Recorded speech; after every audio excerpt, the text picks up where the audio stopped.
याच्यामध्ये भरपूर फ्लक्च्युएशन्स आपल्याला दिसणार आहेत. अपडाऊन मार्केटमध्ये जे आत्ता आपण बघतोच आहे की युद्धाच्यामुळे मार्केट पूर्णपणे कोलॅप्स झालं होतं. आता काही टॉक्स सुरू होत आहेत, तर परत एकदा थोडंसं तो अपग्रेड होतो आहे. पण याच्यामध्ये हे संपूर्ण वर्ष हे साधारणतः अपडाऊनचाच राहणार आहे, कारण युद्धाचं जे काही गोष्टी आहेत, तर हे साधारणतः जूनच्या फर्स्ट वीकपर्यंत तर जोरदार चालणार आहेत. आणि त्याच्यापुढे थोडासा आपल्याला चान्स आहे, कारण गुरुदेव तेव्हा उच्चीचे होणार आहेत कर्क राशीमध्ये. तर त्यानंतर काही गुरुदेव म्हणजे विस्डम आहे. तर लोकांचा जो विस्डम आत्ता सध्या जो असं आपण समजू की हेडलेस डिसिजन्स चालू आहेत. फक्त इगो आणि आपल्या नावासाठी लोक युद्ध पुकारल्यासारखं करतायत.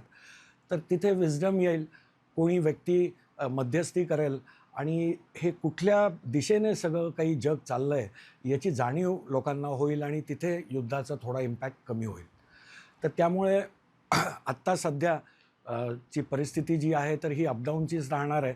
तर इथे लोकांनी शेअर मार्केटच्या रिलेटमध्ये सांगायचं झालं तर डिफेन्स सेगमेंट, कारण हे जे काही एवढे वेपन्स वापरले गेले आहेत, तर परत त्याचं प्रोडक्शन होणार आहे. आणि आता प्रत्येक देश हा स्वतःची पूर्णपणे तयारी जोरदार करणार आहे, कारण कधी कुणाचा अटॅक कुणावर होईल हे काहीच सांगता येत नाही, अशी जी परिस्थिती आली आहे. तर वेपन्सचे डील्स मोठे मोठे होणार आहेत. तर डिफेन्स सेगमेंटमध्ये जी काय इन्व्हेस्टमेंट आपण करू त्याचं मोठे रिझल्ट्स आपल्याला येत्या काळामध्ये होताना दिसणार आहेत. आणि हे मार्केट रिकवर होणार आहे आज. त्यामुळे SIP कोण करतं आहे किंवा तर या बाबतीमध्ये घाबरून जाऊन त्यांनी लॉसमध्ये शेवटी ते आपलं विड्रॉ केलं असं न करता थोडा वेळ थांबायचं आहे आणि त्याचे चांगले रिझल्ट्स, हे सगळी रिकव्हरी प्रत्येकाला भेटेल.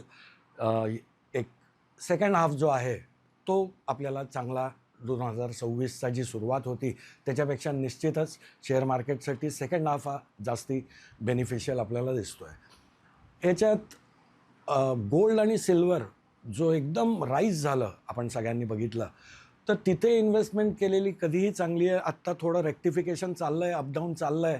पण आत्ता जो काही डाऊनवर्डला गेलं आहे, तर याच्यात जो पण व्यक्ती इन्व्हेस्ट करेल त्याला पुढे मोठे फायदे याच्यातून निश्चित मिळणार आहेत. आणि एक खास करून मंगळ जो महामंत्री आहे आणि सूर्यनारायणाचं हे इयर आहे, तर इथे तांबा, कॉपर याला जे अगदी एकदम एक दुय्यम स्थान होतं, तर येत्या काळामध्ये अशी वेळ येणार आहे की तांब्याला रेड गोल्ड म्हणलं जाणार आहे.